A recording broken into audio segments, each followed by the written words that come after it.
as possible in order to fit as much propellant onto the vehicle as we can. Around the T-minus 7 minute mark, we began our engine chill procedure. The propellants are much colder than the engines, and so it's important to get the engines to the correct temperature beforehand by slowly flowing propellant through them. Liquid oxygen in particular is so much colder that it would turn into a gas upon first contact, which would be a pretty hard start for the engine.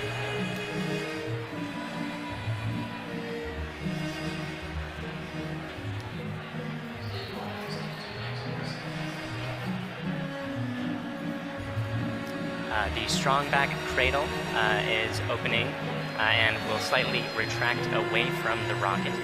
The strong back is the structure that's standing immediately next to Falcon 9 on your screen, not the larger gray structure. It will recline more fully as Falcon 9 leaves the pad. And you heard the strong back lower has begun. At T-minus 3 minutes, we'll be performing an engine wiggle.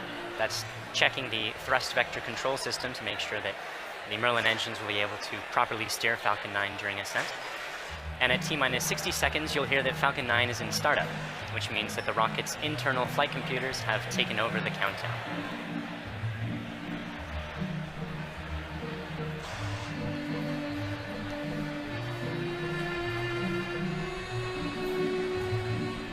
And you can see the cradle is opening, and it's just finished opening on your screen there.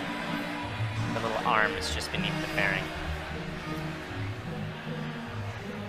One more interesting change for this mission relates to the Merlin engines themselves. In Block 4, the engines were used with a constant chamber pressure. Because engine thrust depends on both the chamber pressure and external atmospheric pressure, the Block 4 engine's thrust would slowly increase by up to 10 or 15,000 pounds per engine during ascent.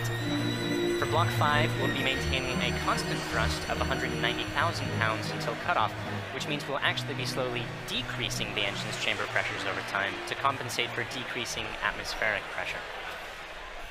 And stage 1 launch load is closed out. Otherwise, the drone ship is on standby in the Atlantic Ocean. The payload is healthy and go for launch. The range is also go for launch.